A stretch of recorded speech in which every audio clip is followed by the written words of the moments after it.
Hi everyone. In this video today, I'm going to show you how to create perfect focus stacked landscape photographs in Photoshop. The Photoshop focus stacking algorithm has some quirks to it, so I'll show you how to overcome those for perfect results. The reason we create focus stacked images is to overcome the limited depth of field of lenses. Most landscape photos don't need focus stacking, but when you have a very close foreground, you can't achieve perfect sharpness all the way from the close foreground to the background, even if you stop your lens down to f22, for example. Shooting focus stacked images is simple. You take multiple shots of the same composition with different focus points. In this example here, I have a very close foreground, and you can see the sharpness is great, close up, but the background is soft. In the second image, I focused a bit further into the scene, and the third image has focus set on the distant background. I shot 3 images to capture the entire sharpness range in this scene, but you can shoot more images if needed.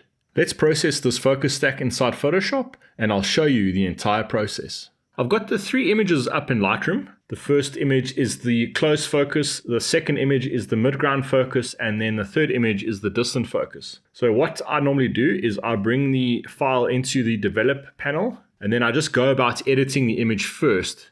I rather get the edit done as much as possible inside of Lightroom before taking it into Photoshop to focus stack. So I've done a few little tweaks to the image here, and I've copied those over to the other 2. So you can see all 3 of these images are exactly the same. So let's take this into Photoshop.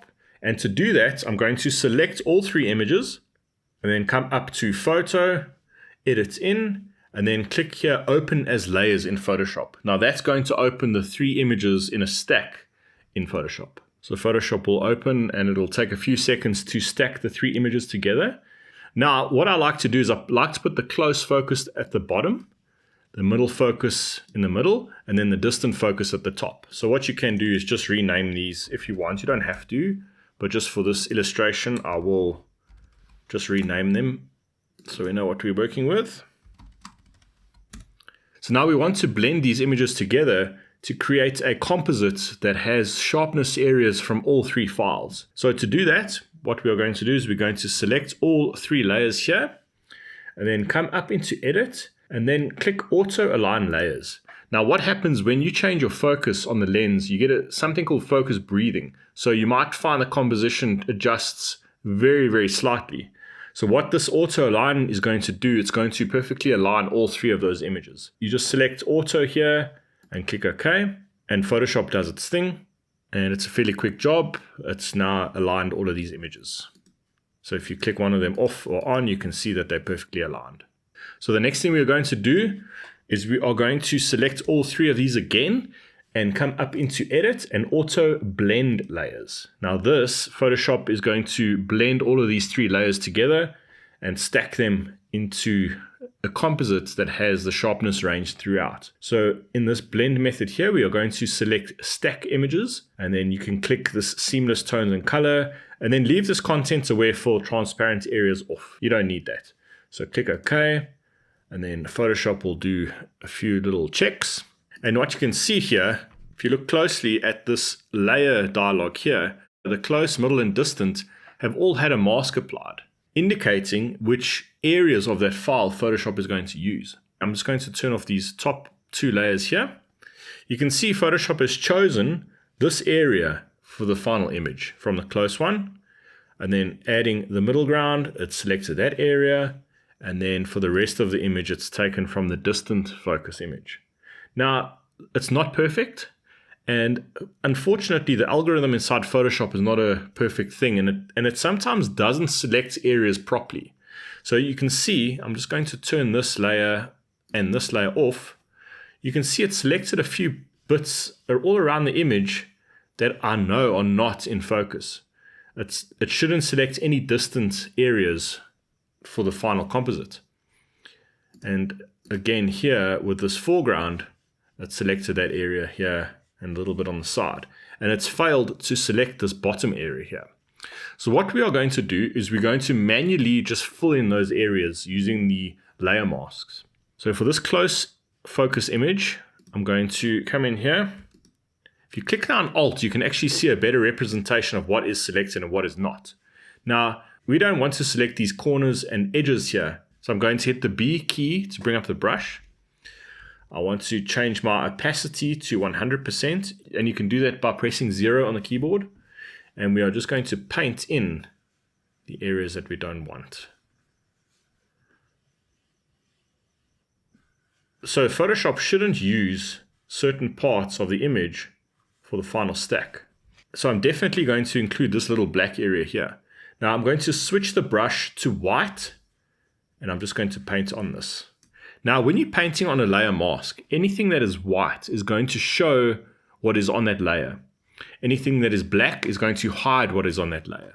So you can see this mask is only going to show the white area from the close focused file. So now we're going to click on this middle layer here. I'm going to bring that up. So you can see I'm just going to turn this close one off. Hold down Alt and click on the layer mask here. That is the area that Photoshop has selected for the middle focus. Now it should be selecting these edges here because that is the zone of focus. And you can see these little dots here. So we're going to clean that all up. And we're going to get rid of this area at the top because that's not in perfect focus. That will be on the distant file. So I'm going to still have my brush selected. I'm going to hit X to just change the foreground color to black. And I'm just going to paint away that area there. And maybe some of these little areas here. Now I'm going to add back some of these parts of the middle focus image. I'm going to hit white. I'm going to paint in that area there. Something like that. Just going to hit this Alt and click on this layer mask. And what I might do is because this area and that area I'm pretty sure are in focus, and this area should also be part of that selection. So I'm just going to use the white brush, paint on the layer mask because I want to select that area there. All right, so let's turn on the close focus and the middle. So that's the part of those files that Photoshop has selected. Now I just want to double check something. I'm noticing a little bit of an error here. If you zoom in, you can actually see there's parts of the image missing. So unfortunately, this is the reality with Photoshop and focus stacking. You've got to go in and sort of clean up and fix parts of the image that Photoshop has failed to successfully focus stack. So I'm just going to paint that in there. There's another small area here. I'm going to paint that in. You can see on the edge here there's some missing. And now it's time to bring in the distant layer, the distant focus. So you can see Photoshop has chosen not to include that area. So now we can just go in and manually correct that. So you can see this little white section, I'll zoom in there. That little white section there correlates to that little black area on that mask. So all we have to do is just paint with a white paintbrush to bring that back in there. Again, same with that little section there. And I'm just going to clean up this edge. Bring in as much of that layer there as possible.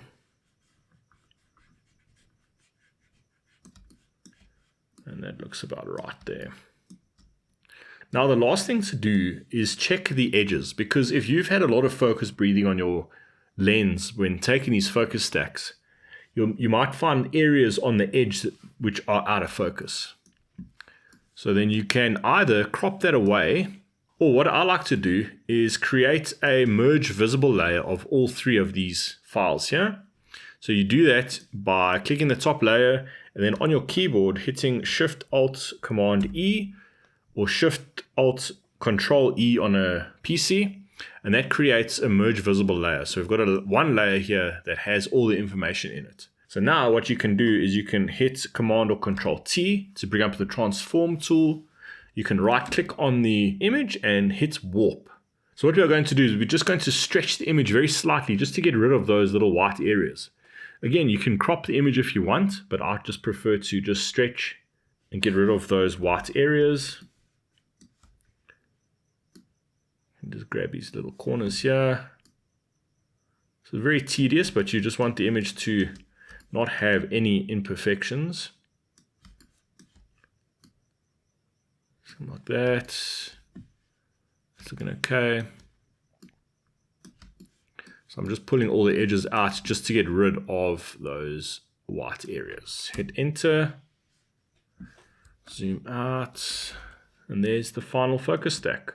Oh, I can see an error there. So I'm just going to hit Command Control T, right click, say warp, and I'm just going to drag this bottom corner down very slightly just to get rid of that white section there.